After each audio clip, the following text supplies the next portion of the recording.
tomando el rumbo y como cada tarde traemos gente interesante a hablar de cosas importantes para que ustedes y nosotros estemos informados. En esta tarde, pues traemos precisamente a un médico especialista en el área de oncología. Se trata del doctor Pavel Reynoso, oncólogo. Y con Pavel Reynoso vamos a hablar en el día de hoy del cáncer. Señores, el cáncer en la República Dominicana, pero el cáncer en el mundo. El cáncer es una palabra que da miedo. Nadie quiere pronunciarla en su voz y mucho menos quiere pronunciarla para adjudicársela a un ser querido y menos a uno mismo. Pero de pronto a las personas le llega el cáncer. Mi papá fue víctima de 2 cánceres, está vivo, le dieron 2 cánceres en el colon. Y yo recuerdo la primera vez que le dio cáncer, eso fue en el 2006, por el 2007, yo recuerdo que la primera cana que yo me vi real y efectivamente fue en ese proceso. Mi papá un día me botó de la habitación, me dijo, mira, si tú vienes, el que está enfermo soy yo, si tú vienes a llorar aquí no me vuelvas más. Hay que tener mucho ánimo, pero de todas maneras, cuando alguien le dice, tienes cáncer, es algo que te tumba la expectativa de vida. Doctor, primeramente, usted que recibe, que tiene que dar esa noticia, o ya va la gente diagnosticada donde usted, cualquiera de los 2 casos, o que usted le diagnostique o que vayan donde usted, ¿cómo tratar la primera forma de comunicar? ¿Cómo le ha ido usted con esos procesos tan emotivos de comunicarle a una persona que tiene cáncer? Buenas tardes, Janet. Muchísimas gracias por la invitación. Bueno, sí, como lo dices, la palabra cáncer es una palabra que tiene un peso emocional muy fuerte. O sea, por ejemplo, en mi primera consulta, en la consulta de primera vez, yo no suelo mencionar la palabra cáncer. O, por ejemplo, si el paciente ya yo sé que es un paciente que llega con una enfermedad metastásica, tampoco suelo en la primera consulta mencionar la palabra metástasis, porque es que ambas crean un impacto emocional que desequilibran completamente al paciente. Usualmente sí, el paciente llega al oncólogo clínico con un diagnóstico, porque ya llega hacia el oncólogo a recibir un tratamiento. Exacto, o sea, ya lo diagnosticó otro doctor. Principalmente siempre diagnostica las áreas quirúrgicas, un cirujano, un mastólogo, un gastroenterólogo, cualquier tipo de quirúrgico. Y es referido ya al oncólogo. Y sí que la primera consulta de oncología clínica es un poco difícil, es emocional. Y por eso yo particularmente trato de no mencionar esas 2 palabras en la primera consulta. O sea, le digo, sí, hay un tumor maligno, unas células en tal lugar. O, por ejemplo, en el caso de que haya metástasis, le digo, hay diseminación de dichas células a tal órgano. Entonces ya sí, en esa consulta, en esa primera vez, yo envío al paciente a una consulta psicológica para que cuando él venga a una siguiente consulta, entonces ya sí podamos hablar con claridad frente a qué nos estamos enfrentando. O sea, tenemos un cáncer en etapa tal o un cáncer metastásico en tal etapa. O sea, la primera consulta es más como se da demasiada información al paciente. El paciente queda un poco aturdido con toda la información que se le da. Entonces, cargarlo emocionalmente con ese tipo de diagnóstico sí que tiene un impacto. Doctor, buenas tardes nueva vez. ¿Cuáles son o cuál es el tipo de cáncer más frecuente en República Dominicana y cómo evitarlo? Y otra cosa, que siempre he tenido curiosidad. Por parte, porque no, y la otra, tercera, son 3 preguntas ahí juntas. Okay. Me dicen que el cáncer no duele. Bueno, vamos primero con tus preguntas. Los tumores más frecuentes, tanto a nivel mundial como en República Dominicana, o sea, te lo podemos dividir por sexo. Por ejemplo, en el sexo femenino, el cáncer de mama, el cáncer cervicuterino, en el caso de pacientes masculinos, el cáncer de próstata. Ya uniéndose ambos sexos, entonces tenemos el cáncer colorectal, el cáncer de pulmón y otros tipos ya de cáncer que sí se comparten incidencia en ambos sexos. En cuanto a la pregunta de qué se puede hacer para prevenir el cáncer, pues no todos los cánceres son prevenibles. O sea, sí podemos encontrar un cáncer en una etapa temprana. Cuando yo hablo de cáncer, siempre trato de explicarle a la población de lo que es un factor de riesgo. Un factor de riesgo es una circunstancia que puede hacer. Estar vivo, doctor, es un factor de riesgo. Estar vivo es un factor de riesgo, exactamente. Entonces, cuando hay múltiples factores de riesgo, o sea, alguien que fume, que tome mucho alcohol, que esté expuesto a un ambiente muy tóxico, que aparte otros factores de riesgo que son los familiares, los heredofamiliares y los genéticos, que tenga la presencia en una familia de algún antecedente de cáncer, son factores que contribuyen a que alguien pueda presentar cáncer. Entonces, por ejemplo, en cuanto a lo de la pregunta de si se puede prevenir, sí hay algunos tipos de tumores que se pueden prevenir, por ejemplo, el cáncer cervicuterino, ahora con lo del uso de la vacuna contra el virus del papiloma humano. Es un cáncer que se puede prevenir. ¿Por qué? Porque el principal factor de riesgo para el cáncer cervicuterino es el virus del papiloma humano. Entonces ya una vez empieza una población a vacunarse, entonces ya disminuye la incidencia y sí podemos decir que es un tumor prevenible. Ya los otros tumores, por ejemplo, el más frecuente en mujeres, el cáncer de mama. El cáncer de mama no es prevenible. O sea, yo no... De hecho, cuando se detecta es porque ya está. Exacto. Entonces, por eso es la importancia del cáncer de mama siempre. Ya, por ejemplo, alcanzaste cierta edad que te toca hacerte una mamografía anual, por ejemplo. Es para eso, es para que entre una mamografía y otra, si aparece algo, encontrarlo en un tamaño pequeño, o sea, en una etapa temprana en donde podamos ofertar un tratamiento con intención de curar. Mientras más en etapa temprana se encuentre una enfermedad de cáncer, más probabilidad hay de curación. En sentido general, doctor, algo que a los dominicanos no nos gusta mucho es la medicina preventiva. Es ir al médico con frecuencia. Es uno hacerse una agenda de que al año, dependiendo de las edades que tengamos, tenemos que ir a hacernos chequeos generales y áreas específicas cada cierto tiempo, precisamente para uno ir dándole seguimiento al cuerpo. Exacto, y tener en cuenta que si ya tú tienes un familiar, por ejemplo, con cáncer de próstata, que tú tienes un tío, un abuelo, un padre, ya tú tienes que encajar en un esquema de detección temprana, una edad más temprana que la población que no lo tiene. O sea, ¿cuál es la edad promedio para ya iniciar el tema de la detección en el tema de el cáncer de próstata? Bueno, en cáncer de próstata a partir de los 40 años, pero si en la familia hay un fuerte historial de cáncer de prostático, se tiene que iniciar a una edad más temprana. Igual pasa con el cáncer de mama. Igual pasa con el cáncer de colon. Igual a los 40 años. En las mujeres hasta los 40 años, pero si hay antecedentes de historia de cáncer de mama, de cáncer de ovario, de cáncer de páncreas, en una misma familia, la detección temprana de cáncer de mama tiene que empezarse a una edad más temprana. Okay. Y por ejemplo, yo me hago, de vez en cuando, a mí se me va la guagua también, pero me han recomendado que anualmente me haga una colonoscopía, precisamente porque tengo historial familiar con el tema del cáncer de colon con mi padre. Doctor, escuchamos mucho el tema de la quimioterapia y de la radioterapia. Son tratamientos muy costosos todavía para el denominador común de los dominicanos y las dominicanas. ¿Existe ya en República Dominicana mecanismos que puedan abaratar el costeo de estas enfermedades que de hecho también sabemos que pueden arruinar la economía de cualquier familia? Sí, en cuanto a los tratamientos oncológicos, por ejemplo, ya una vez el paciente ha sido diagnosticado con cáncer por parte de su aseguradora, entra ya en lo que es la parte de catastrófico, que ya, por ejemplo, la cobertura, si era 1 millón de pesos, ya aumenta a 2 millones de pesos. Aparte de que también en el Ministerio de Salud Pública existe el departamento de alto costo que funciona para esto, para esos pacientes que necesitan un tratamiento que no están en los planes de sus ARS, poder recibir tratamiento por el departamento de alto costo, así también como el de ayudas médicas. Eso fue eliminado. El programa sigue activo. Sigue activo, pero en bajo costo ahora. Exacto. En bajo costo, porque hay mucha queja de ello, pero existe todavía, aunque sea de bajo costo, que es una medida importante y que se hizo precisamente para darle un respaldarazo a las familias dominicanas menos pudientes, pero ahí se enganchaban todas, porque yo tengo conocidos míos que son económicamente estables, que también lo asistía el gobierno con el tema de los tratamientos que son muy costosos. Doctor, los niños, el cáncer en niños, o sea, también hemos visto cómo crece, por lo menos quizás que uno conozca, porque antes como no había redes sociales, la comunicación era más limitada, uno no se daba cuenta, pero de pronto nos estamos dando cuenta de que hay muchos niños que ya con cáncer y muchos de ellos recién nacidos inclusive, y muchos de ellos con cánceres que se combaten, pero al final le cuesta la vida. ¿Cuántos niños, no cuántos niños, no a contar, hay una población también alta en República Dominicana de diagnóstico en cáncer en niños? Sí, está igual, mayor la incidencia en cáncer en la población pediátrica, aunque no es mi área, porque existe la especialidad de oncohematología pediátrica que se dedica a los tumores entre niños. a los tumores pediátricos, pero sí hay un aumento en los casos. Las unidades pediátricas oncológicas están llenas.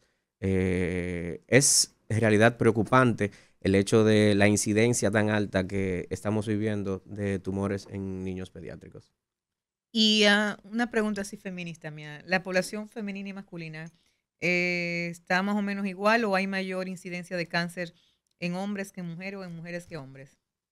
Bueno, en cuanto a los tumores que son más, o sea, frecuentes en ambos sexos, sí, en algunos predomina más el hecho, por ejemplo, en cáncer de De pulmón, recto. por ejemplo, en cáncer de pulmón, que no necesariamente sea por causa de tabaquismo, por ejemplo. En aquellos pacientes que no fuman y que padecen cáncer de pulmón, es más frecuente encontrarlo en mujeres jóvenes de raza asiática. O sea, paciente no fumador que se le diagnosticó con cáncer de pulmón, probablemente se deba a una mutación genética y es más frecuente que esas mutaciones genéticas se den más en mujeres que en Y hombres. en mujeres asiáticas. En mujeres asiáticas, exactamente. Mira, muy interesante ese dato, esa información. Anotalo. Hay que Sí anotarlo. sí que cada día más lo que es la investigación genética ha dado un giro enorme, tanto para la detección, o sea, dependiendo de qué tipo de cáncer, así como también para el tratamiento, donde hoy en día existen tratamientos dirigidos para una mutación. O sea, por ejemplo, un paciente con un tipo de cáncer que sea portador de una mutación genética que fue la que provocó el cáncer, hay un tratamiento específico para esa Para mutación. revertir la Exacto. mutación. A uno oye también, doctor, que le diagnosticaron cáncer, pero no es un cáncer severo, es un cáncer severo, está en grado tal. Cuéntenos un poco sobre este tema de los grados, porque yo los grados los tenía en la en el Lo que colegio pasa es nada más, que pero el grado tal, los grados es lo que la población conoce como lo que nosotros llamamos etapa, porque grado es simplemente cómo se ve la célula maligna en el microscopio. O sea, grado 1, grado 2 y grado 3. Grado 1 cuando es una célula maligna, ¿verdad? Que se parece mucho a la célula de donde se originó. Grado 2 es una célula que ya no se parece y grado 3 es una célula que no se parece en nada a donde se originó. Ahora, lo que tú te refieres con grado es lo que nosotros llamamos etapa. O sea, ¿qué tanto tumor hay en mi cuerpo? Que puede ser etapa 1, 2, 3 y 4. Etapa 1 es cuando usualmente es un tumor pequeño, que con cirugía ya basta. focalizado. O sea, se localiza ahí. Ya un etapa 2 es un tumor que está un poco grande. Etapa 3 es un tumor que está grande, pero abarca estructuras que se encuentran alrededor de él. Y ya una etapa 4 es un tumor que ha hecho metástasis, independientemente de su tamaño. Entonces tenemos etapa 1, que es la etapa temprana, etapa 2, etapa 3, que es la localmente avanzada, y ya la etapa 4, que es la metastásica. Las mujeres le da, aquí el tema del cáncer uterino, cérvico-uterino, es un cáncer que no se habla mucho de ello, se habla más del cáncer de mama, pero yo que he estado ligada a Profamilia muchos años, pues he visto también cómo es uno de los cánceres de gran impacto en las mujeres. Y por lo general, pues cuando se localizan a tiempo, lo que le hacen es lo que se conoce como un vaciado, ¿verdad? Una histerectomía. Una esterectomía, exacto, una esterectomía. ¿Cuál es o sea, en cuál de las etapas se puede hablar de que se le hace la esterectomía y no se necesita quimio ni radio? Cuando hay un tumor localizado, hay unas estructuras en los laterales vamos a ver cómo me doy a entender, del útero, que se llama los parametrios. Entonces, esas estructuras, inmediatamente ya el tumor ha infiltrado esas estructuras que se llaman parametrios, ya no es quirúrgico. O sea, ya el tratamiento que se debe ofertar, incluso con un tratamiento con intención curativa, es la quimio en combinación con la radioterapia. Ahora, si no hay invasión de esas estructuras que se llama parametrio, el paciente puede ir inmediatamente a cirugía, a la histerectomía, exacto. ¿Cuándo se da quimio? ¿Cuándo se da radio? Y hay veces que se da combinada las dos. Sí. O sea, Cuando se da, o sea, es más fácil. No, me dieron radio. O sea, la radio es más suave que la quimio. no, porque en realidad la quimioterapia es un medicamento que usualmente se administra por las venas. Hay también quimioterapia en pastilla. Y la situación con la quimioterapia es que afecta a todas las células que crecen rápido. O sea, independientemente en tu cuerpo hay Por una eso se tumba el célula, cabello. por eso cae el pelo, porque el folículo piloso es una célula que tiene un crecimiento rápido, entonces la quimio actúa en células que actúan rápido. Ujú. Entonces por eso se cae el Mira, pelo. muy. Por eso a nivel del estómago, del intestino, son células que se recambian a diario, por eso es que produce esos síntomas de náusea, vómitos, malestar, diarrea o constipación. Entonces, sí que la quimioterapia tiene sus escenarios. Por ejemplo, hay quimioterapia que se da con la intención de primero reducir tumor y luego operarte. o que ya el paciente se operó de inicio y para evitar una recurrencia a largo plazo le doy quimioterapia. O sea, hay quimioterapia antes de la cirugía para reducir tumor y quimioterapia luego de la cirugía para disminuir el riesgo. Y también está la quimioterapia para tratar la enfermedad metastásica. Entonces, en cuanto a la radioterapia, usualmente la radioterapia es un tratamiento localizado, o sea, donde se encontraba el tumor. Hay varias formas de dar Eso como para cauterizar. No, no es para cauterizar, sino es como una radiación que se va al tejido, a la lesión tumoral, para con esa misma radiación eliminar esa célula, o también en tumores que ya se han resecado para tratar de disminuir una recurrencia en el lugar donde se quitó el tumor, o también puede ser para tratar síntomas como dolor, por ejemplo, un tumor que esté causando compresión de alguna estructura. Doctor, físicamente, ¿el cáncer duele? El cáncer duele cuando produce deformación de un tejido. Por ejemplo, un cáncer en la cavidad oral sí te va a doler. ¿Por qué? Porque te está ulcerando, comprimiendo una estructura nerviosa, que al comprimir una estructura nerviosa te va a dar dolor, o por el simple hecho de que esa piel, ese tejido ulcerado también produce dolor. Entonces sí, siempre y cuando esté produciendo compresión de alguna zona que se encuentra alrededor de esta, te va a producir dolor. Yo tengo 2 cánceres que me traumatizaron mi adolescencia, vamos a decir así. Yo tengo el hermano de una familiar mío que le dio leucemia. Y era un muchacho, yo recuerdo, una muchachita que vine de Salcedo con mi abuela, mamá a cumplir, a saber de él. Y mamá se le ocurrió a mi abuela llevarme, cosa que yo les recomiendo a los padres que no lo hagan, porque la verdad que eso me traumatizó. De yo conocer a ese muchacho, cómo era fuerte y todo, y verlo hecho un cadáver, eso me marcó a mí de una manera muy, muy... Y luego una amiga, ya yo adulta, que le dio cáncer de piel. Y de hecho le he tenido siempre miedo, yo que soy blanca y que me viven pasando cosas, siempre le he tenido miedo al cáncer de la piel. Háblame un poquito sobre el tema del cáncer de la piel, que es fácil, y uno que vive en este solazo, que no se pone protector solar, que pasan tantas cosas. Lo que pasa, bueno, el cáncer de piel... expuesto uno con la piel. El cáncer de piel es el tumor más frecuente. Lo que pasa es que hay varios tipos de cáncer de piel. Por ejemplo, tenemos el escamoso, el vasocelular y el más peligroso, que es el que tiene una más agresividad, que es el melanoma, que es el que tiene la capacidad de invadir otro órgano, hacer metástasis a ganglio, hacer metástasis a hueso, a hígado, a pulmón y a cerebro.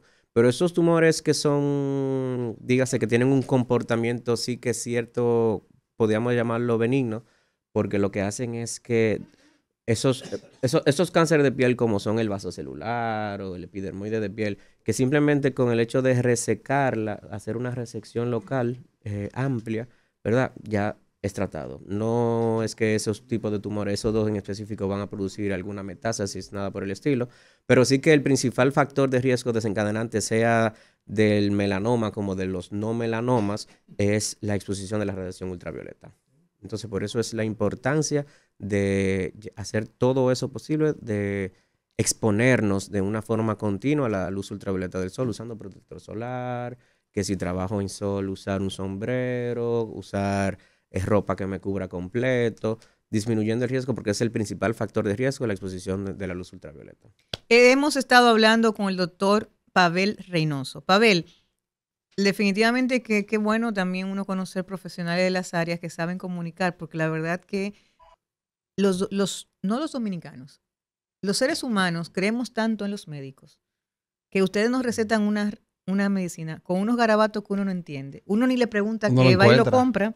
Entonces la posología de los medicamentos uno nunca lo lee. Uno no se sabe qué está bebiendo, solo sabemos que el médico me dio eso y eso. Uno cree mucho en el médico. No así en los abogados, por cierto. Entonces, ¿dónde localizar a Pavel Reynoso?